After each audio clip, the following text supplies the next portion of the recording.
Assalamu alaikum wa rahmatullahi wa barakatuhu. Barkanmu da kasancewa a wannan lokacin, da fatan dai kuna lafiya. Da yau dai mun kawo muku magani ne wanda uwar gida za ta gyara jikinta, wanda gyaɗa ake yin amfani da gyaɗa, wanda ake matuƙar bawa mata gudunmawa wajen gyaran jikinsu, musamman ga waɗanda suka san amfaninta. To dai wannan gyaɗa dai da kuka gani tana amfani da yawa a jikin mutum, ga mata da maza baki ɗaya. Amma dai yanzu muna magana ne akan majiya wanda za ta gyara jikinta. Sannan kuma tana bayan gyaran jiki, tana maganin ciwon sanyi wanda aka fi sani da infection, wanda idan mace tana da infection ta yi amfani da wannan insha Allahu za ta ga sauƙi. Sannan kuma uwar gida idan ko bayan haihuwa ne, za ta yi amfani da wannan domin matse jikinta ta yadda za ta koma kamar amarya. To wannan dai gyaɗa da kuke gani ba komai ake amfani da ita ba, sai dai ruwanta. Ruwan gyaɗan nan ce dai uwar gida za ta yi amfani da shi wajen gabatar da duk wannan maganin da zai amfanar da ita. Kamar dai yadda kuke gani, gyaɗa ce wacce dai muka sani, wacce muke amfani da ita yau da gobe. Idan aka samu gyaɗar kamar yadda aka so, yadda aka ga dama, za ki same ta mai kyau, ki samu ki gyara ta uwar gida. Idan kika gyara ta, sai ki samu ruwa mai kyau shi ma, sannan ki zo ki same ta, ki fara wanke ta ta yadda za ta fitar da duk wani datti da yake jikinta. Idan kika samu kika wanke ta, ta wanku ta fita sosai, sai ki yi kamar ki wanke ta haka. Da farko dai kar ku manta dai ku yi mana subscribing domin samun sababbin bidiyoyinmu, sannan ku danna ƙararrawa domin sani da zarar mun ɗora wasu bidiyoyin.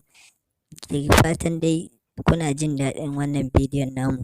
Sannan idan kika wanke ta sosai kamar dai kika yi a karo na biyu da kike gani, wanda har za mu je a karo na uku, ta yadda dai mu tabbatar dai babu wani datti da yake jikin wannan gyaɗar, domin kun san ita gyaɗa a ƙasa ake samo ta. Sai mu wanke ta a karo na uku kenan. Idan uwar gida kika samu kika wanke gyaɗarki kamar yadda kike gani mun yi ɗinnan, sai ki samu ki wanke ta sosai, ta yadda za ta fitar da duk wani dattin da yake jikinta. To bayan wankewa, sai uwar gida ta gabatar da gyaɗarta ga inda za ta dafa ta, ta yadda za mu samu ruwan gyaɗan da muke so mu yi amfani da shi. Dama wannan za a yi amfani ne da ruwan gyaɗa, ba wai da gyaɗar ba. Gyaɗar ita ba wai ainihin jikinta ba, za mu cire ainihin duka sinadaran da yake cikin gyaɗar ta hanyar dafawa. Domin idan muka same ta kamar yadda kuke gani, mun gyara gyaɗarmu ta yadda ta kasance ba wata ƙasa ko wani datti da yake jikinta, sai mu samu mu zuba mata ruwa daidai misali. Yanayin yadda kika saka gyaɗarki, to yanayin yadda za ki saka ruwan, ba wai sai idan ki kunduma ruwa ba, saboda ruwa ainihin za mu cire sinadarin da yake cikin gyaɗan ne, masu amfanarwar su za mu yi amfani da su a wannan lokaci. Shi ne za mu samu ainihin mu ɗora ta akan wuta.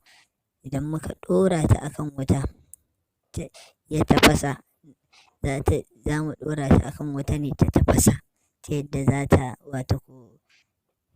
ruwan da yake sinadaran da yake cikin gyaɗar su fito.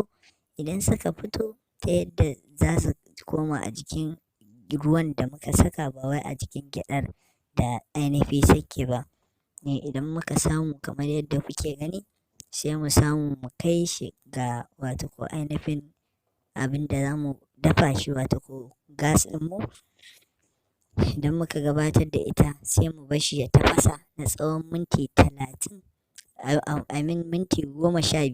Ya yi tafasan minti 15, ba minti 30 ba. Idan muka samu, sai mu juye shi kamar yadda kuke gani haka.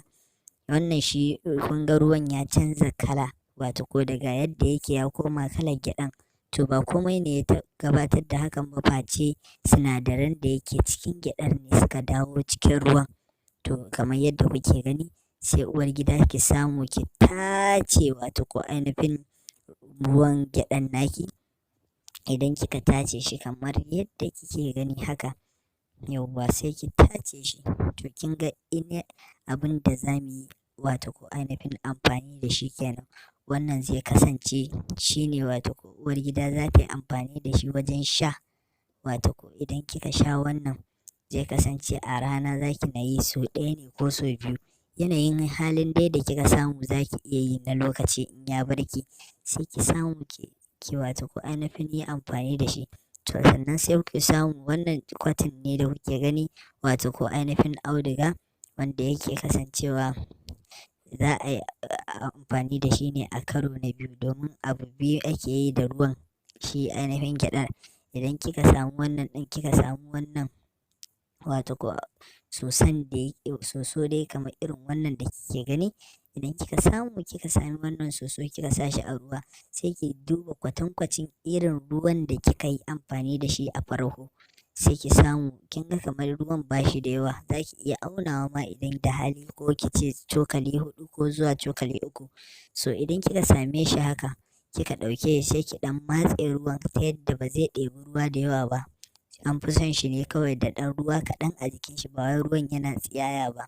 To idan kika ɗauki wannan, to shi ne za ki wato ko ainihin saka a wato ko gabanki, ta yadda idan kika saka shi sai ki bar sa a jiki.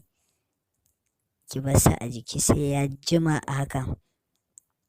So ɗaya za ki yi a rana ɗaya. Idan kika saka shi tsawon awa guda ɗaya, idan ya wadatar, sai ki cire shi, sannan sai ki jefar da shi domin amfani da wani. To wannan insha Allah in kika yi za ki ga biyan buƙata.